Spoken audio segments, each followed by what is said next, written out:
Hello বন্ধুরা, তোমরা সবাই কেমন আছো? আশা করছি খুবই ভালো আছো।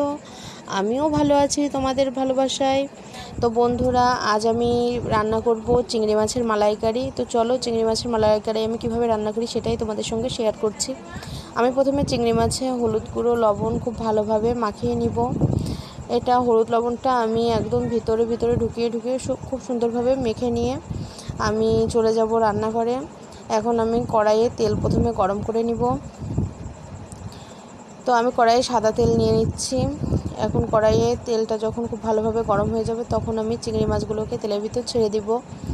তো চিংড়ি মাছগুলো তেলের ভিতর ছেড়ে দেওয়ার পরে চিংড়ি মাছগুলোকে খুব ভালোভাবে ভেজে নিব। খুব সুন্দরভাবে ভাজতে হবে চিংড়ি মাছগুলোকে। তো চিংড়ি মাছগুলো খুব ভালোভাবে ভাজা হয়ে গেলে আমি চিংড়ি মাছগুলোকে এখন একটা প্লেটে তুলে নিব। চিংড়ি মাছগুলোকে তুলে নেওয়ার পর আমি এই তেলেই দিয়ে দেব প্রথমে এলাচ লবঙ্গ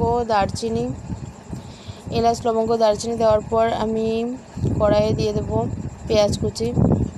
তো পেঁয়াজ কুচি দিয়ে এটা খুব ভালোভাবে ভেজে নিব।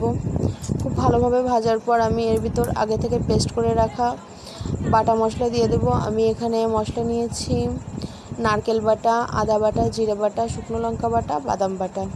এখানে তোমরা যে কোনো ধরনের বাদাম ইউজ করতে পারো। আমি এখানে চিনে বাদামটাই নিয়েছি। তো কাজু বাদামটা নিলে আর একটু বেশি স্বাদ হবে। যাই হোক, তোমরা যার যেটা ভালো লাগে সেটাই নিও। তারপর আমি এই মশলাটা খুব ভালোভাবে কষিয়ে নিব। এরপর আমি এতে দিয়ে দেবো স্বাদ মতো লবণ।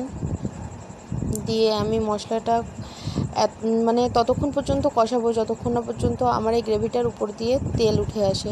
তো দেখো, মশলাটা আমার খুব সুন্দরভাবে কষানো হয়ে গেছে। এরপর আমি এতে লিকুইড র মিল্ক দিয়ে দিলাম। তো এটা দেওয়ার পর আমি আবার এটাকে খুব ভালোভাবে কষিয়ে নিব। এরপর আমি চিংড়ি মাছগুলো দিয়ে দিলাম।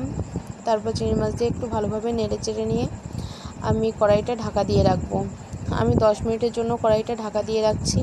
তো চলো 10 মিনিট পর ঘুরে এসে দেখি। দেখো বন্ধুরা, 10 মিনিট পর আমার রান্নাটা কত সুন্দর হয়ে গেছে। আর কালারটা তোমরা দেখছো, জাস্ট ওয়াও। এখন আমি এটা ভিতর দিয়ে দেবো কিছুটা কাঁচামরিচ ভেঙে, দিয়ে দেবো স্বাদ মতো চিনি। আর নামানোর আগে আমি একটু গরম মশলার গুঁড়ো দিয়ে আবার 5 মিনিটের জন্য ঢাকা রাখবো। ঢেকে রেখে আমি চলো এখন নামিয়ে পরিবেশন করছি। তো বন্ধুরা, তোমাদের কাছে যদি আমার রান্নাটা ভালো লেগে থাকে তাহলে অবশ্যই তোমরা আমার এই ভিডিওতে একটা লাইক কমেন্ট করবা। আর তোমরা অবশ্যই আমার সাথে থেকো, পাশে থেকো। আর তোমরা সবাই অবশ্যই খুব ভালো থাকবা। টাটা বন্ধুরা।